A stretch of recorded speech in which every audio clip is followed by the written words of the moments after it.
जय श्री श्याम दोस्तों, आज से कहानियों में आपका स्वागत है। आज हम आपको कथा बताएंगे शिव महापुराण में रुद्र संहिता में दक्ष की 60 कन्याओं का विवाह। दक्ष और वीरिणी के यहाँ देवी शिवा का अवतार। दक्ष द्वारा उनकी स्तुति तथा सती के सद्गुणों एवं चेष्टाओं से माता पिता की प्रसन्नता। अगर आपको ये कथा पसंद आए तो कृपया करके इसे लाइक कीजिए और शेयर कीजिए। ओम नमः शिवाय।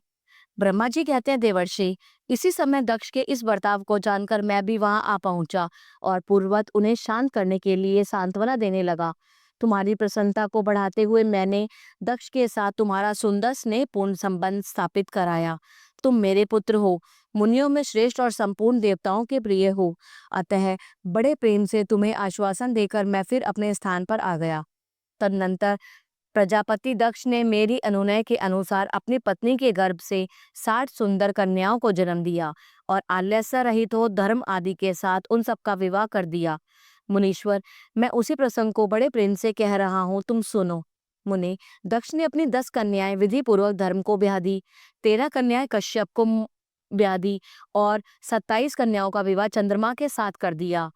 भूत, अंगिरा तथा कृशाश्व को उन्होंने दो दो कन्याएं दी और शेष 4 कन्याओं का विवाह अरिष्टनेमि के साथ कर दिया। इन सबकी संतान परंपराओं तीनों लोग भरे पड़े हैं, अतः विस्तार भय से उनका वर्णन नहीं किया जाता।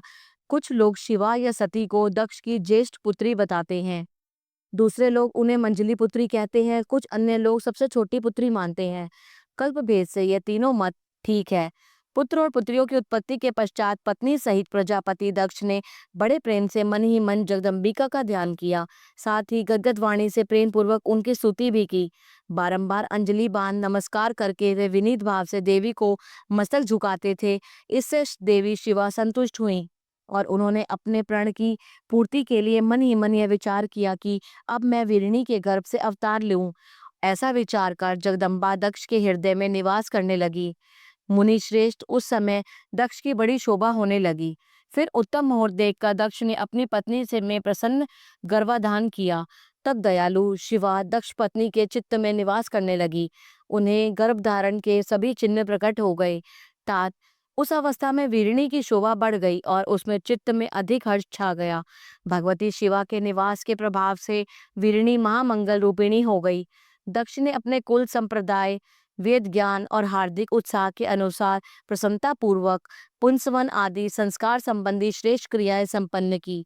उन कर्मों के अनुष्ठान के समय महान उत्सव हुआ। प्रजापति ने ब्राह्मणों को उनकी इच्छा के अनुसार धन दिया।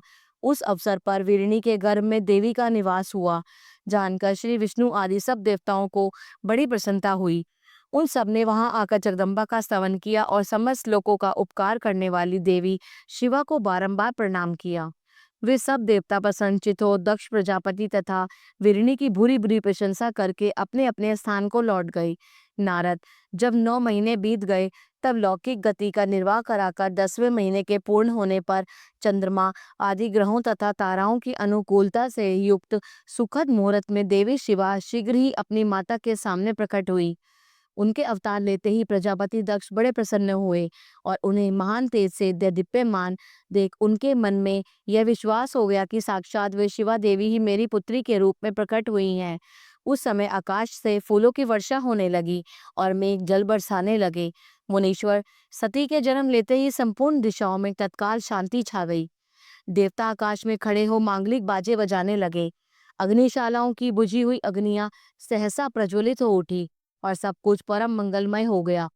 वीरणी के गर्भ से साक्षात जगदम्बा को प्रकट हुई देख दक्ष ने दोनों हाथ जोड़कर नमस्कार किया और बड़े भक्ति भाव से उनकी बड़ी स्तुति की। बुद्धिमान दक्ष के स्तुति करने पर जगन माता शिवा उस समय दक्ष से इस प्रकार बोली, जिसे माता वीरिणी ना सुन सके। देवी बोली, प्रजापते, तुमने पहले पुत्री रूप में मुझे प्राप्त करने के लिए मेरी आराधना की थी। तुम्हारा वह मनोरथ आज सिद्ध हो गया। अब तुम उस तपस्या के फल को ग्रहण करो। उस समय दक्ष से ऐसा कहकर देवी ने अपनी माया से शिशु रूप धारण कर लिया और शैशवा भाव प्रकट करती हुई वे वहां रोने लगी। उस बालिका का रोदन सुनकर सभी स्त्रियां और दासियां बड़े वेग से प्रसन्नता पूर्वक वहां आ पहुंची। अस्किनी की पुत्री का अलौकिक रूप देखकर उन सभी स्त्रियों को बड़ा हर्ष हुआ। नगर के सब लोग उस समय जय जयकार करने लगे। गीत और वाद्यों के साथ बड़ा भारी उत्सव होने लगा। पुत्री का मनोहर मुख देखकर सबको बड़ी प्रसन्नता हुई। दक्ष ने वैदिक और कुलोचित आचार का विधि पूर्वक अनुष्ठान किया, ब्राह्मणों को दान दिया और दूसरों को भी धन बांटा। सब और यथोचित गान और नृत्य होने लगे। भांति भांति के मंगल कृत्यों के साथ बहुत से बाजे बजने लगे। उस समय दक्ष ने समस्त सद्गुणों की सत्ता से प्रशंसित होने वाली अपने उस पुत्री का नाम प्रसन्नता पूर्वक उमा रखा।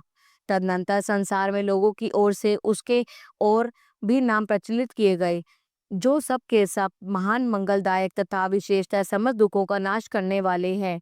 वीरिणी और महात्मा दक्ष अपनी पुत्री का पालन करने लगे तथा वह शुक्ल पक्ष की चंद्रकला के समान दिनों दिन बढ़ने लगी। दुश्रेष्ठ बाल्यावस्था में भी समस्त उत्तमोत्तम गुण उसमें उसी तरह प्रवेश करने लगे जैसे शुक्ल पक्ष के बाल चंद्रमा में भी समस्त मनोहारिणी कलाएं प्रविष्ट हो जाती हैं। दक्ष कन्या सती सखियों के बीच बैठी बैठी जब अपने भाव में निमग्न होती थी, तब बारंबार भगवान शिव की मूर्ति को चित्रित करने लगती थी। मंगलमयी सती जब बाल्योचित सुंदर गीत गाती, तब स्थाणु हर एवं रुद्र नाम लेकर स्मर शत्रु शिव का स्मरण किया करती थी। ओम नमः शिवाय। अगला अध्याय। सती की तपस्या से संतुष्ट देवताओं का कैलाश में जाकर भगवान शिव का स्तवन करना। ब्रह्मा जी कहते हैं, नारद, एक दिन मैंने तुम्हारे साथ जाकर पिता के पास खड़ी हुई सती को देखा। वह तीनों लोकों की सारभूता सुंदरी थी। उसके पिता ने मुझे नमस्कार करके तुम्हारा भी सत्कार किया। यह देख लोक लीला का अनुसरण करने वाली सती ने भक्ति और प्रसन्नता के साथ मुझको और तुमको भी प्रणाम किया। नारद, तदनंतर सती की ओर देखते हुए हम और तुम दक्ष के दिए हुए शुभ आसन पर बैठ गए। तत्पश्चात मैंने उस विनयशिला बालिका से कहा, सती, जो केवल तुम्हें ही चाहते हैं, तुम्हें मन में भी एकमात्र जिनकी ही कामना है, उन्हीं सर्वज्ञ जगदीश्वर महादेव जी को तुम पति रूप में प्राप्त करो। शुभे, जो तुम्हारे सिवा दूसरे किसी स्त्री को पत्नी रूप में ग्रहण करे सके तो न करते हैं और न भविष्य में ही ग्रहण करेंगे। वे ही भगवान शिव तुम्हारे पति हों, वे तुम्हारे ही योग्य हैं, दूसरों के नहीं। नारद, सती से ऐसा कहकर मैं दक्ष के घर में देर तक ठहरा। उनसे विदा ले मैं और तुम दोनों अपने अपने स्थान को चले आए। मेरी बात को सुनकर दक्ष को बड़ी प्रसन्नता हुई। उनकी सारी मानसिक चिंता दूर हो गई और उन्होंने अपनी पुत्री को परमेश्वरी समझकर गोद में उठा लिया। उस प्रकार कुमारोचित सुंदर लीला विहारों से सुशोभित होती हुई भक्त वत्सला सती, जो स्वेच्छा से मानव रूप धारण करके प्रकट हुई थी, कौमारावस्था पार कर गई। बाल्यावस्था बिताकर किंचित युवावस्था को प्राप्त हुई। सती अत्यंत तेज एवं शोभा से संपन्न हो संपूर्ण अंगों से मनोहर दिखाई देने लगी। लोकेश, दक्ष ने देखा कि सती के शरीर में युवावस्था के लक्षण प्रकट होने लगे हैं। तब उनके मन में यह चिंता हुई कि मैं महादेव जी के साथ इनका विवाह कैसे करूं। सती स्वयं भी महादेव जी की पाने की प्रतिदिन अभिलाषा रखती थी।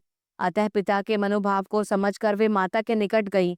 विशाल बुद्धि वाली सती रूपिणी परमेश्वरी शिवा ने अपनी माता वीरणी से भगवान शंकर की प्रसन्नता के निमित्त तपस्या करने के लिए आज्ञा मांगी। माता की आज्ञा मिल गई। अतः दृढ़ता पूर्वक व्रत का पालन करने वाली सती ने महेश्वर को पति रूप में प्राप्त करने के लिए अपने घर पर ही उनकी आराधना आरंभ की। अश्विनी मास में नंदा यानी प्रतिपदा, छठी और एकादशी तिथियों में उन्होंने भक्ति पूर्वक गुड़, भात और नमक चढ़ाकर भगवान शिव का पूजन किया और उन्हें नमस्कार करके उसी नियम के साथ उस मास को व्यतीत किया।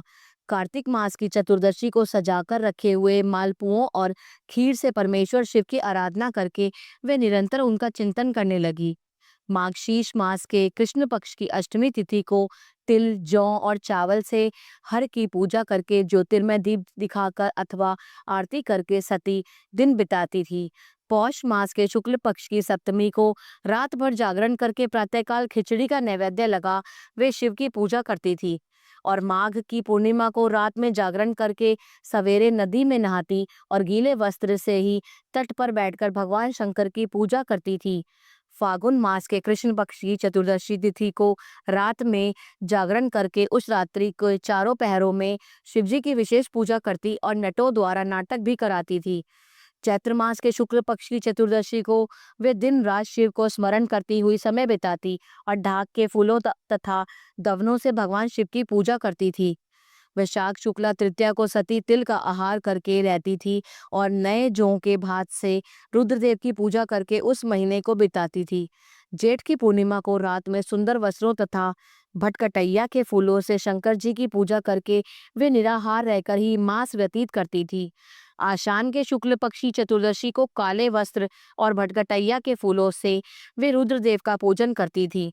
श्रावण मास के शुक्ल पक्ष की अष्टमी एवं चतुर्दशी को वे यज्ञोपवीत वस्त्रों द्वारा तथा कुश की पवित्री से शिव की पूजा किया करती थी। भाद्रपद मास के कृष्ण पक्ष की त्रयोदशी तिथि को नाना प्रकार के फूलों और फलों से शिव का पूजन करके सती चतुर्दशी तिथि को केवल जल का आहार किया करती थी। भांति भांति के फलों, फूलों और उस समय उत्पन्न होने वाले अन्नों द्वारा वे शिव की पूजा करती और महीने भर अत्यंत नियमित आहार करके केवल जप में लगी रहती थी। सभी महीनों में सारे दिन सती शिव की आराधना में ही संलग्न रहती थी। अपनी इच्छा से मानव रूप धारण करने वाली वे देवी दृढ़तापूर्वक उत्तम व्रत का पालन करती थी। इस प्रकार नंदा व्रत को पूर्ण रूप से समाप्त करके भगवान शिव में अनन्य भाव रखने वाली सती एकाग्रचित हो बड़े प्रेम से भगवान शिव का ध्यान करने लगी तथा उस ध्यान में ही निश्चल भाव से स्थित हो गई। मुने इस समय सब देवता और ऋषि भगवान शिव और विष्णु और मुझको आगे करके सती की तपस्या देखने के लिए गए। वहां आकर देवताओं ने देखा सती मूर्तिमती दूसरी सिद्धि के समान जान पड़ती हैं। वे भगवान शिव के ध्यान में निमग्न हो उस समय सिद्धावस्था को पहुंच गई थी। समस्त देवताओं ने बड़ी प्रसन्नता के साथ वहां दोनों को हाथ जोड़कर सती को नमस्कार किया। मुनियों ने भी मस्तक झुकाए और श्री हरि आदि ने मन में प्रीति उमड़ आई। श्री विष्णु आदि सब देवता और मुनि आश्चर्यचकित हो सती देवी की तपस्या की बुरी बुरी प्रशंसा करने लगे। फिर देवी को प्रणाम करके वे देवता और मुनि तुरंत ही गिरी श्रेष्ठ कैलाश को गए और जो भगवान शिव को बहुत ही प्रिय है, सावित्री के साथ मैं और लक्ष्मी के साथ भगवान वासुदेव भी प्रसन्नता पूर्वक महादेव जी के निकट गए। वहां जाकर भगवान शिव को देखते ही बड़े वेग से प्रणाम करके सब देवताओं ने दोनों हाथ जोड़ विनीत भाव से नाना प्रकार के स्तोत्रों द्वारा उनकी स्तुति करके अंत में कहा, प्रभु आपकी सत्व रज और तम नामक तीन जो शक्तियां हैं उनकी राग आदि वेग असह्य है। वेद त्रयी तथा लोक त्रयी आपका स्वरूप है। आप शरणागतों के पालक हैं तथा आपकी शक्ति बहुत बड़ी है, उसकी कहीं कोई सीमा नहीं है। आपको नमस्कार है। दुर्गापते जिनकी इंद्रियां दुष्ट हैं, वश में नहीं हो पाती, उनके लिए आपकी प्राप्ति का कोई मार्ग सुलभ नहीं है। आप सदा भक्तों के उद्धार में तत्पर रहते हैं। आपका तेज छिपा हुआ है। आपको नमस्कार है। आपकी माया शक्ति रूपा जो अहम बुद्धि है उससे आत्मा का स्वरूप ढक गया है। अतएव यह मड़ बुद्धि जीव अपने स्वरूप को नहीं जान पाता। आपकी महिमा का पार पाना अत्यंत कठिन है ही नहीं सर्वथा असंभव है। हम आप महाप्रभु को मस्तक झुकाते हैं। ब्रह्मा जी कहते हैं, नारद इस प्रकार महादेव जी स्तुति करके श्री विष्णु आदि सब देवता उत्तम भक्ति से मस्तक झुकाए प्रभु शिव जी के आगे चुपचाप खड़े हो गए। ओम नमः शिवाय। आगे का अध्याय अगले अंक में। अगर आपको ये कथा पसंद आई तो कृपया करके इसे लाइक कीजिए और शेयर कीजिए। जय श्री श्याम।